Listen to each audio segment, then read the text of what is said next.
They were told to start walking to the west. They didn't find anything, turn around and start walking east to Minnesota, find a place to work and move on.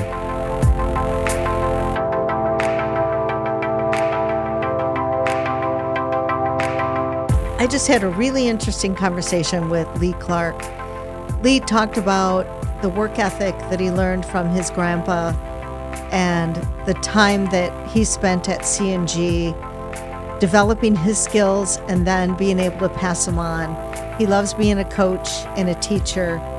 He's a natural athlete that's played many different sports. I think you're going to really enjoy hearing from Lee Clark.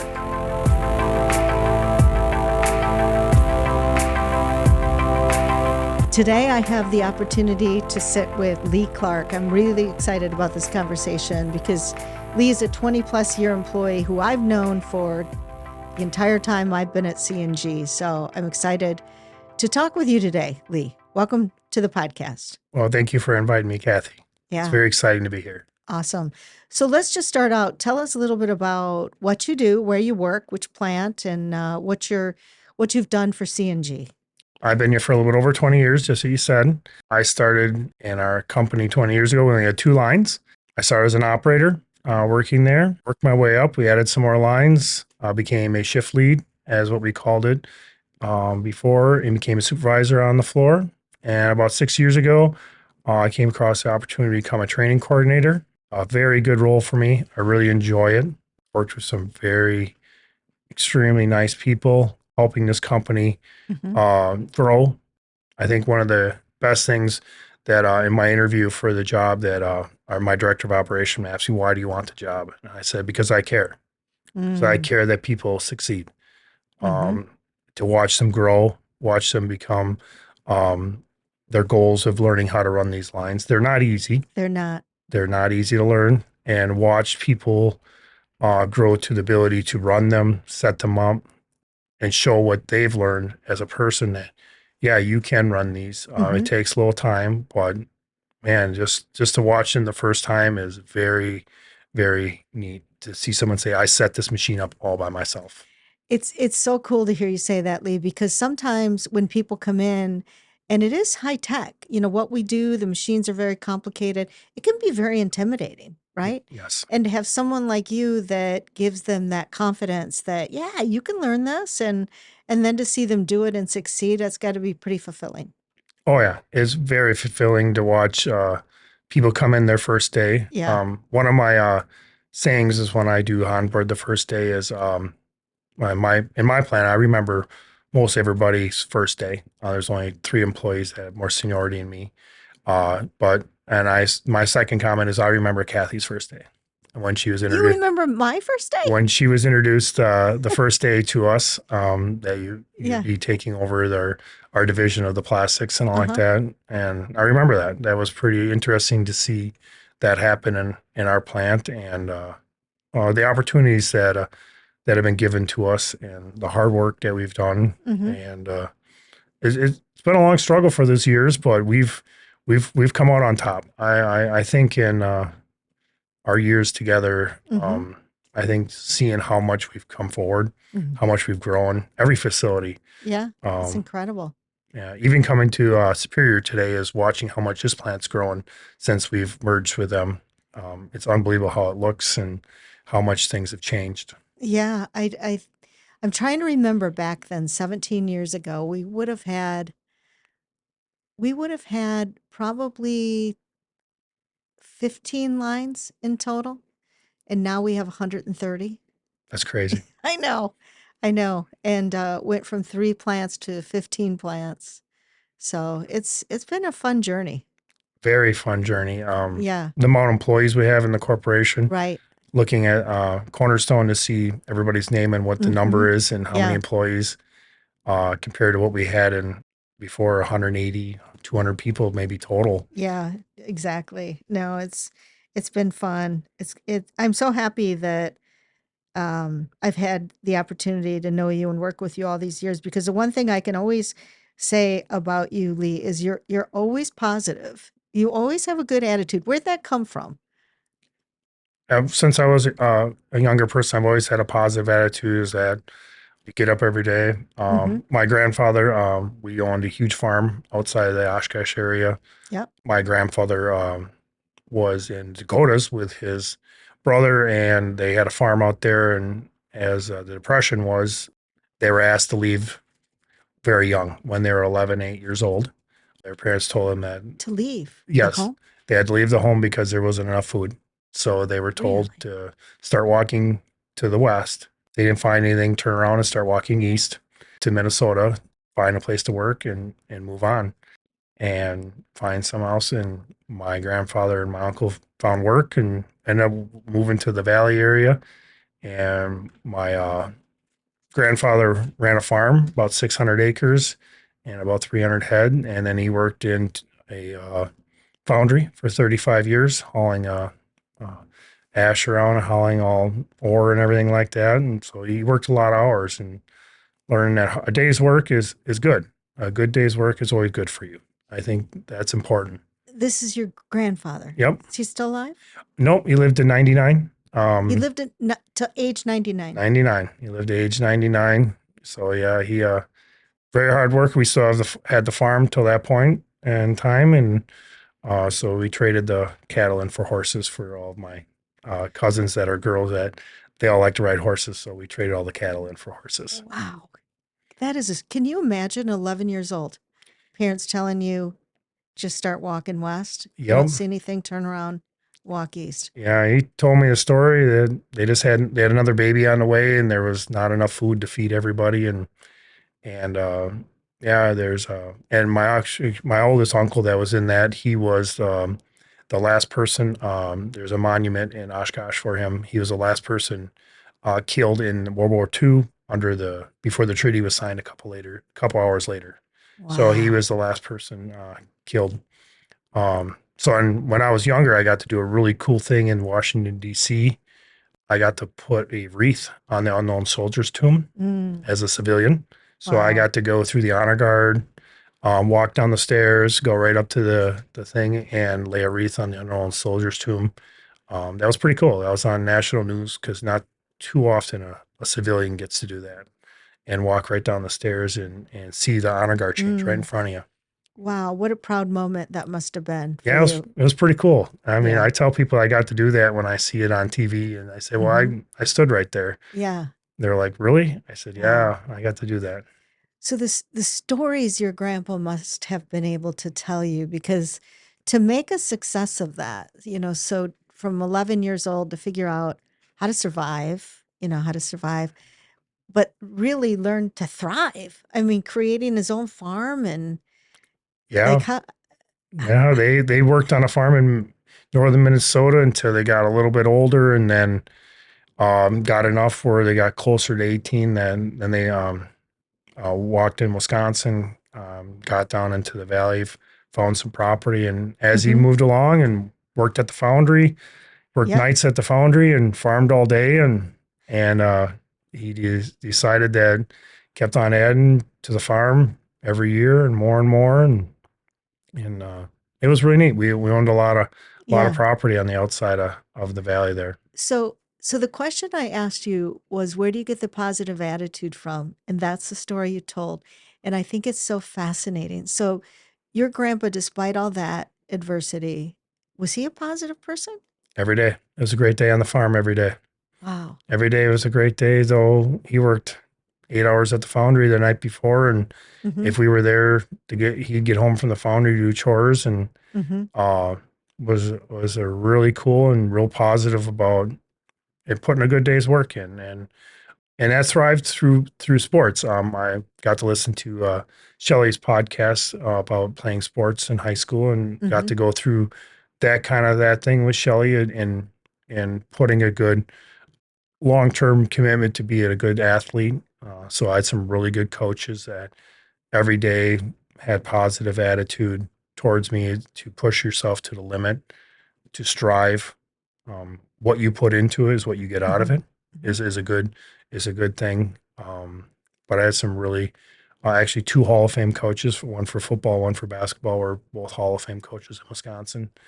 Um, so and very well respected throughout the Mm-hmm. state for their accomplishments. But to make you accountable every day. So you played which sports? I Football, basketball, and track. Yep. and track. Yep. I played football and then track and basketball. And now I coach middle school track. So I do Mm, sixth, seventh, and eighth grade. So I get a nice. really fun group of age of kids. Uh-huh. So it's fun. Middle school is fun. But it's nice to start out on same thing with training. Yep. Kind of same concept of that new employee that walks in. It's the same as a middle school kid trying out a new sport for the first time. A lot of the employees that we get have never seen a plastic extrusion line or a pouch machine or Hmm. a printing press at some of our facilities or anything that we do. A lot of people have never seen that equipment before. They don't know what it is, but the neatest thing is to watch somebody watch a bubble go up in the air for the first time. And then we pull it up the first time. So usually when you're training that first couple days when we're on the floor, I if I see one go down and I usually get them over there so they can watch it. We stand in the tower and we can watch them pull it out and pull that first bubble up and Hmm. fluff it out and get it to size and watch it turn into plastic and Hmm. watch it turn into a good quality product that we Hmm. sell. Hmm. And they're like, wow, that's neat.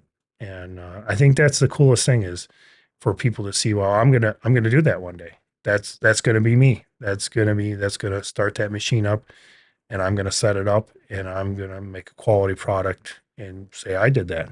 Yeah, that's super cool. So there's probably a lot of answers that you could give for this, given the success that you've had, Lee. But what are you most proud of? I always look back on where I came from. Hmm. Starting out um, in a new job, new town, new place. I had moved from one of our competitors. I went from at that point we were in the Bemis Banner Amcor division now Hmm. and transferred from them. I went to school for flex graphic printing. So I have the second half of what we do where we print on it. Tried something new and I worked my way up. I think the proud of just being able to work my way up through the company. Hmm. Yeah, yeah. You definitely have done that. Because I can tell you're a learner. You kind of take it all in. It sounds like you get a lot of satisfaction from teaching to coaching. Yes. Yeah, Teaching. exactly. Teaching is fun. Yeah. So let's talk about some other hobbies you have outside of work. So I live in northern Wisconsin, so we hunt, we fish, Ah, we do hunt all and kinds of fish. things. Yes. Yes. You have to be into outdoor activities to live this far north. Yes. I think the coolest thing is I called when we opened our South Carolina plant up and I told some of the people that we drove our trucks on the ice. And What? they're like, what? You drove your truck on the lake? I said, yeah, Uh-huh. we drove it on the lake. So it was pretty interesting to tell some of the people in Blythewood that have never seen stuff. And then when they came up here for visits and they were like, oh my God, you guys have snow.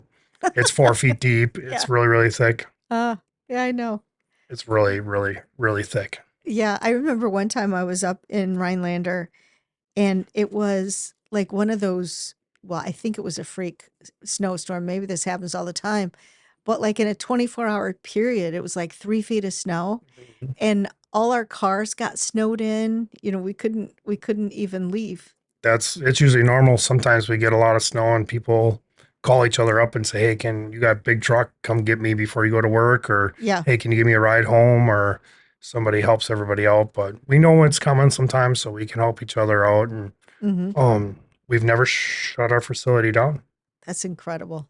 Never had a time where we've shut it down for weather. Um, we've called in where people have we had a big snowstorm this last year, so people were calling around like, "Hey, come get me at a driveway, or come get me at the end of my driveway to help us out, or who's got the biggest truck Hmm. and biggest tires to get us there?" And it's just everybody working together to get the job Yeah. done. Yeah. If your grandpa was still alive, he'd probably be there driving the truck, wouldn't he? Yeah, that's well, that'd be my grandpa. Yeah. He didn't take no days off. He Right. didn't take Right. any days Exactly. off.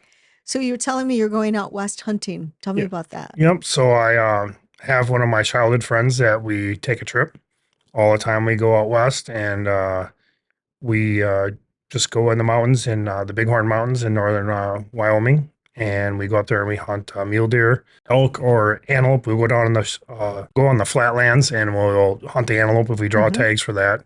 This last year was just mule deer hunting, but it's really fun. We Mm-hmm. enjoy it. We go for about 2 weeks. Enjoy having fun. We enjoy the outdoors. Yeah. Once you go in the mountains, you never come out.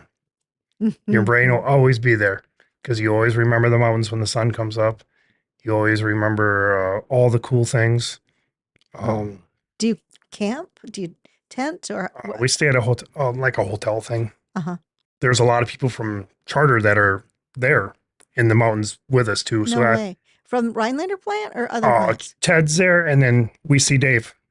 I think if you grew up hunting, which it sounds like you did, your dad My dad, yep. and your grandpa hunted, or My just your dad? my dad and my grandfathers and all my uncles, we all Yeah. hunt. My So son hunts now, so yeah, it tends to be a generational thing, and I think that's part of it, right? Like the memories of you kind of hunting with your dad and oh grandpa, and yeah, then now you with your son. yeah. We have a huge farm that we hunt on outside of Rhinelander. Hmm. So it was homesteaded in 1898. So we hunt on that. It's all original from Yeah. 1898. All the house, the saunier from the finished saunier to all of our buildings and everything like that. It's really, really, really, really nice. If you could go back to your 18-year-old self, is there anything you would do different? I would take that phone call from Barry Alvarez, Who's that? the head coach at the Badgers. Ah, tell me about that. I took a different phone call for playing football, and Hmm. I probably would have took that phone call from Barry Alvarez a little more serious. Mm. So he called you about playing football for The the Badgers. Badgers. Ah, the road not taken. Yeah, so that was something that I learned, a Hmm. hard lesson. Not to take those. Should have took some of those phone calls. Why do you think you didn't take the phone call? Just different path in my life. Yeah, I was kind of not done with sports, but kind of burned out. a little bit. Yeah, I had 4 years of my life that I never had a day off. Mm. No, I never ever had a day off. Hmm. What position did you play in football? At the end, I played linebacker and tight end. Mm. So basketball was busy, so we had a really good team. Yeah. So that was a busy with the football, and track was busy.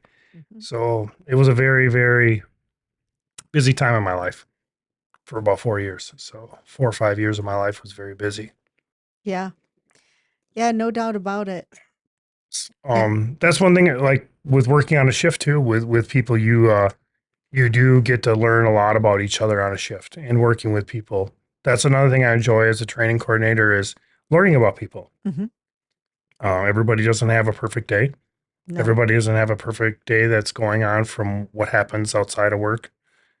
Having compassion, having the ability to understand that not everybody's going to have the best day, Mhm. but let's try to make the day be positive. Let's get through this. Let's learn something today. We'll try to learn one thing.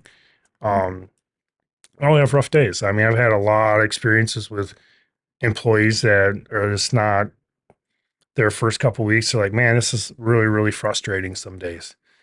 And being able to look at that person and say, hey, I know you're frustrated. I know it's hard.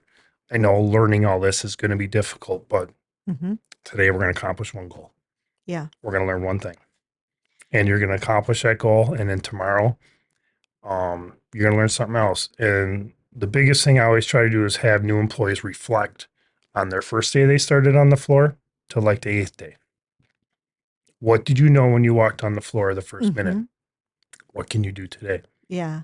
That's a good idea. You can kind of reflect on how much that person can reflect on how much they've learned. Even in a short time of Yeah. what I call it, like the 32 hours of on the floor of like Mhm. 4 days, 4 or 5 days. What Mhm. have you learned? What can you do? How can Yeah. you help your teammate out today? Guess what you've learned? Yeah. I didn't learn it. You did. And now you can do this. You can help kill rolls off. You can help band a pallet. You can help this. You've learned 10 different things in just a short amount of time. Is there anyone alive or from the past that you'd like to meet? That's a really tough question. that's alive from the past that I Or like from the to. past. Jim Valvano was the coach for NC State, and how motivated he was, how he motivated people every day.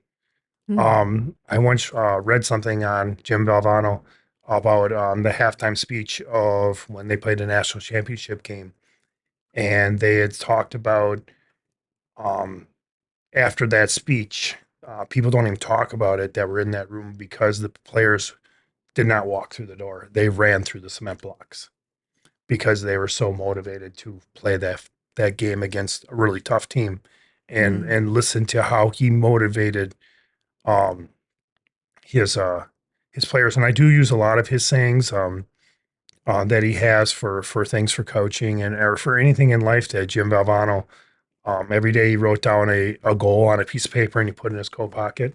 I think that was the coolest thing to read about him. That I'm going to win a national championship. Um, Same thing with Hmm. here. Like today, I have like anything like you do. Like I think writing down a goal every day Yes. is today I'm gonna teach a new person how to do something, or today I'm gonna Hmm. do this, or today I'm gonna do that. Yeah. Same thing as us is we're gonna Yes. build the biggest specialty film company in the world. Yes. Yes, we are. We have.